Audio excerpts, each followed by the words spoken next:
मैं हमेशा कहता हूं, अगर आपका सर झुके तो श्रद्धा से झुके, ना कि शर्म से झुके। अगर आपका सर झुके तो श्रद्धा से झुके, ना कि शर्म से। चलो, मेरा विषय अभी जिस विषय पे हम चर्चा कर रहे थे, आप अगर भजन करोगे तो क्या होगा और भजन नहीं करोगे तो क्या? मृत्यु दोनों को आएगी, देख लो। ऐसा नहीं कि मृत्यु टलेगी, और एक सेकंड भी इधर उधर होने वाली ना, कष्ट चलेगी ना, मुसीबतें चलेगी ना, कुछ चलेगा ना, सब होगा। तो सत्संग करने से क्या होगा? दुख टलते नहीं है, दुख को सहन करने की शक्ति मिलती है, और ये बड़ी बात है। भजन करने से सहन शक्ति आती है। बड़े बड़े दुख आदमी सह जाता है। क्यों? उसको पता है कि मैं इस युद्ध में अकेला नहीं, भगवान भी मेरे साथ है, भगवान भी मेरे साथ है।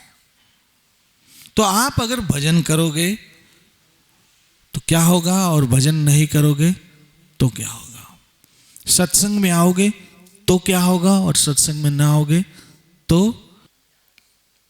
मैं आपको समझाऊं कि जो आप लोग भजन करते बोले टूटा फूटा उल्टा सीधा, हरे कृष्ण कृष्ण कृष्ण हरे हरे, हरे राम राम राम हरे हरे, ये कीर्तन करते रहते हो, भजन करते रहो, श्री कृष्ण श्री कृष्ण श्री कृष्ण श्री कृष्ण, ये करते रहते हो, राम राम राम राम राम राम, हरे राम राम राम हरे हरे, हरे कृष्ण कृष्ण कृष्ण, ये कृष्ण राम हरे बोलते रहते हो, उसका क्या प्रभाव पड़ेगा?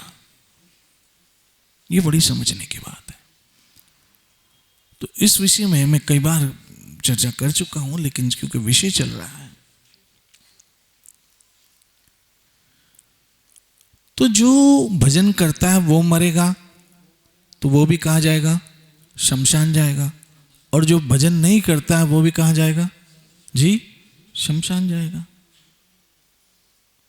और शमशान ऐसी जगह है जहां सबका घमंड समाप्त हो जाता है। कुछ बरसों पहले मैं शव यात्रा में गया, शमशान में, अपने ही उल्लासनगर के शमशान में गया। तो आपको पता है वहाँ पहले से भी कई डेड बॉडी जल रही होती, तो उनकी हड्डियां भी वहाँ पड़ी होती। तो सर्दी के दिन थे, तो कुछ राख बुझ गई थी, और उनके घर वाले अभी हड्डी लेने, उनकी अस्थियां लेने नहीं आए थे। तो मैंने देखा कि वो जब हम दूसरी अर्थी को रख रहे थे तब बराबर में राख पड़ी थी, और मुझे कोई बता रहा था कि ये जो राख है, आपको पता है किसकी पड़ी है? मैंने बोला इसमें नाम तो लिखा नहीं किसी का। नहीं, बोला हम परसों तरसों आए थे इनकी सर में, तो हमें पता है। मैंने बोला किसकी है? बोला फलाने फलाने फलाने सेठ की है। अरे बाप रे! मैंने बोला उसकी है? बोला हाँ। मैं 2 फीट पीछे चला गया। मैंने बोला कहीं उठ ना जाए, ऐसा बड़ा आदमी भाई। और वो उसकी बखान करने लगा। ये आपको पता है पूरा उल्लासनगर इसके नाम से डरता था, और इसकी ये चलती थी वो चलती थी, इतनी पहुंचती, और फलाने मिनिस्टर तक पहुंचती थी। ऐसे में आप विश्वास करो, राख में कुत्ता आया, मूत के चला गया। मैंने बोला ये देखो इसकी बड़ाई, कुत्ता मूत रहा है, मरने के बाद ये आदमी की हालत हो जाती है। इसीलिए मैं कहता हूं जीते जी कुछ अच्छे काम कर लो, जिससे मरने के बाद आपका जीवन सफल हो जाए।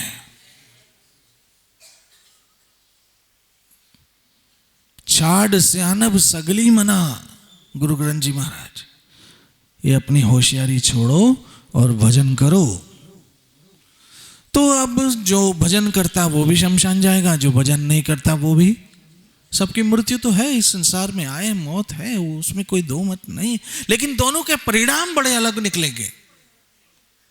मृत्यु सबको आएगी, लेकिन परिणाम जी अलग निकलेंगे। और हमारी नजर हमेशा किस पे होती है जी? परिणाम पे। हम एग्जाम इसलिए देते हैं कि हमारी नजर किस पे होती है? रिजल्ट पे होती है। हम इलेक्शन इसलिए लड़ते हैं कि हमारी नजर किस पे होती है? रिजल्ट पे होती है। हमेशा हमारी नजर किस पे होती है? इसका परिणाम क्या निकलेगा। तो आप जो भजन करते हो उसका क्या परिणाम निकलेगा, और अगर भजन नहीं करते हो तो उसका क्या परिणाम निकलेगा। हरि शरण में हो तो उसका क्या परिणाम है, और अगर नहीं हो तो उसका क्या परिणाम है। तो आपको मैं कुछ उदाहरण देता हूं। जब आदमी मरता है तो कितने कांधे होते हैं अर्थी को जी? 4 कांधे होते हैं। और सनातन धर्म अनादिकाल से 4 कांधे ही चले आ रहे। कोई भी धर्म का आदमी मरे उसको कांधे कितने मिलेंगे? 4 ही मिलेंगे। अच्छा समझो, जो भजन करता है उसको भी कितने कांधे मिलेंगे, और जो नहीं करता है उसको भी जी 4। ऐसे नहीं है कि भजन करने वाले को 4 कांधे मिलेंगे और जो नहीं करता उसको 2 कांधे मिलेंगे, नहीं, ऐसा नहीं। और कभी कभी तो हमने देखा है कि भजन न करने वाले से भजन करने वाले से न करने वाले की अर्थी में, कभी कभी तो ऐसा देखा, दुष्टों की भी अर्थी में लाखों लोग होते हैं। तो ये कोई बहुत बड़ी बात नहीं, बात है इसके परिणाम की। कैसे, अब समझो, 4 कांधे इसको भी मिले और 4 कांधे उसको भी मिले, लेकिन वो 4 कांधों उसको चढ़ के जाएगा कहां। जैसे एक उदाहरण, जब जेल से कैदी कोर्ट आता है और कोर्ट से सजा सुनकर फिर से जेल जाता है, तो जिस गाड़ी में बैठता है उसके पहिए कितने होते हैं जी? 4 पहिए होते। समझना, जब कैदी कोर्ट से सजा सुनकर जेल में जाता है सजा भोगने के लिए, तो जिस गाड़ी में जाता है उसके पहिए कितने? 4। और जब दुल्हन शादी करके अपने दूल्हे के साथ अपने घर जाती है, तब उस गाड़ी में भी पहिए कितने होते? दोनों में 4 पहिए हैं। कैदी जिस गाड़ी में जाता है सजा भोगने के लिए जेल, उसमें भी 4 पहिए, और दुल्हन अपने दूल्हा से मिलने जाती है जिस गाड़ी में, उसमें भी जी 4 पहिए। दोनों में 4-4 पहिए, लेकिन उन 4 पहियों की परिभाषा अलग है कि जब कैदी जिस गाड़ी में बैठकर जेल जाता है, वो 4 पहिए उसको कहां ले जाते हैं? जेल, जहां उसको अपने कर्म भोगने हैं। और जिस गाड़ी में दुल्हन बैठ के जाती है उसके भी पहिए होते हैं 4, लेकिन वो जाती है अपने घर। इसी तरह से जो भजन नहीं करता है उसको 4 कांधे तो मिलते हैं, लेकिन वो 4 कांधे उसको सीधे नरक ले जाते हैं। और जो भजन करते हैं उनकी भी अर्थी को 4 कांधे मिलते हैं, लेकिन वो 4 कांधे उसको एक घर से अपने पिया के घर परमात्मा के पास पहुंचा देते हैं। अब आपको कौन से 4 कांधे चाहिए? You should decide, you have to decide. आप फैसला कीजिए कौन से 4 कांधे चाहिए। वो 4 कांधे जो आपको नरक ले जाए, या वो 4 कांधे जो सीधा गोलोक ले जाए, भगवान के धाम ले जाए।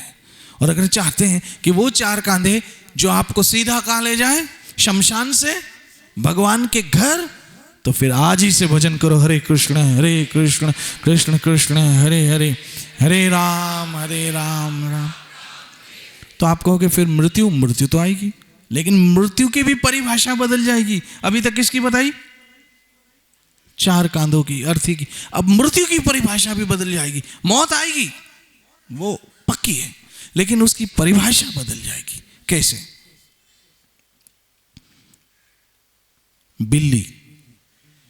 बिल्ली देखी, बिल्ली जब चूहे को पकड़ती है तो कहां से पकड़ती है जी? अपने दांतों से या मुंह से, समझना।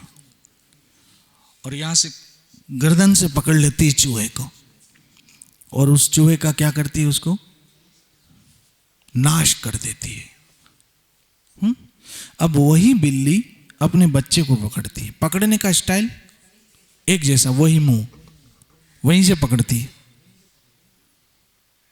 आपने देखा होगा ना बिल्ली को कभी अपने बच्चे को पकड़ते हुए? लो, हमने आज अब माँ को बच्चे को पकड़ते नहीं देखा, बिल्ली को कहाँ से देखेंगे। मैं उस दिन ट्रेन में बैठा था, आपको सच्ची घटना बता रहा हूँ। तो एक कपल आया बच्चा लेके, तो आते ही वो पुरुष जो था वो बच्चा संभाल रहा था और स्त्री मैगजीन पढ़ रही थी।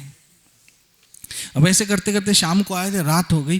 रात हुई तो रात को मैंने क्या कहा कि वो स्त्री जो थी वो अपने मैगजीन पढ़ने में थी और आदमी बच्चे को सुला रहा था। अब आदमी लोरी दे रहा था, सुमी पो सुमी पो सुमी पो।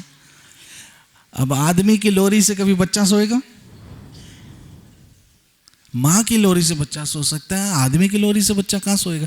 आदमी की लोरी से आदमी सोएगा तो मुझे यॉर्निंग होने लगे। तो हम अभी बिल्ली बच्चे को कहां से पकड़ेगी? आज मां नहीं पकड़ रही है। चलो अभी समय शॉर्टकट है। तो बिल्ली कहां से पकड़ती है? मुंह से पकड़ती है। बिल्ली ने जब चूहे को मुंह से पकड़ा तो क्या किया? उसका विनाश किया। और बिल्ली ने जब अपने बच्चे को पकड़ा तो क्या किया? एक घर से दूसरे घर लेके गई। बस यही फार्मूला मृत्यु का है। मृत्यु जब अभक्त को पकड़ती है, जो भजन करने वाले नहीं है, जो नाम स्मरण करने वाले नहीं है, जो हरि कथा सुनने वाले नहीं है, जो हरि दर्शन करने वाले नहीं है, जो भक्त नहीं है, उनको जब पकड़ती है मृत्यु तो उस चूहे की तरह पकड़ती है। पकड़ने का स्टाइल दोनों का एक ही है, लेकिन जब चूहे की तरह पकड़ती है तो उसको कहां ले जाती है? सीधे नरक में। और जब भक्त को पकड़ती है, भजन करने वाले को पकड़ती है, सत्संगी को पकड़ती है, नाम स्मरण करने वाले को पकड़ती है, दर्शन करने वाले को पकड़ती है, तो बिल्ली जैसे अपने बच्चे को पकड़ के क्या करती? एक घर से दूसरे घर ले जाती है। ऐसे ही उस समय मृत्यु उस भक्त को संसार से सीधा भगवान के धाम ले जाती, एक घर से दूसरे घर ले जाती है। मृत्यु आएगी लेकिन दोनों का परिणाम अलग अलग होगा। एक का परिणाम जैसे बिल्ली चूहे को पकड़ती है तो विनाश हो जाता है, और बिल्ली जब अपने बच्चे को पकड़ती है तो एक घर से, बिल्ली एक ही है, पकड़ने का स्टाइल भी एक ही है, लेकिन दोनों की मंजिलें। ऐसे ही जब राक्षस स्वभाव के लोगों को पकड़ती है तो सीधा नरक ले जाती है, और जब भक्तों को पकड़ती है तो सीधा भगवान के पास ले जाती है। अब आप सोचो आपको कैसे पकड़े? देखो, पकड़ने वाली मैं डरा नहीं रहा हूं। आज नहीं, 20 साल के बाद, 20 साल के नहीं, 25 साल के बाद, 25 साल के नहीं, 50 साल के बाद ये हॉस्पिटल बनी है। क्या है ये हॉस्पिटल बनी है? क्या है हॉस्पिटल? पता? ये हॉस्पिटल सारे एयरपोर्ट हैं, यहां से सबको जाना है ऊपर। ये आईसीयू क्या है? इमिग्रेशन रूम है। हम जाते हैं ना एयरपोर्ट पे तो इमिग्रेशन होता है, तो यहाँ आईसीयू में सबका हिसाब किताब होता है और सबको ऊपर। तो जब तक हॉस्पिटल है मतलब आदमी बीमार होगा, और जब तक आदमी बीमार होगा उसके मरने की पूरी पूरी संभावना, और ना भी बीमार हो तो उसकी संभावना है, क्योंकि हम कहाँ रहते हैं? मृत्यु लोक में।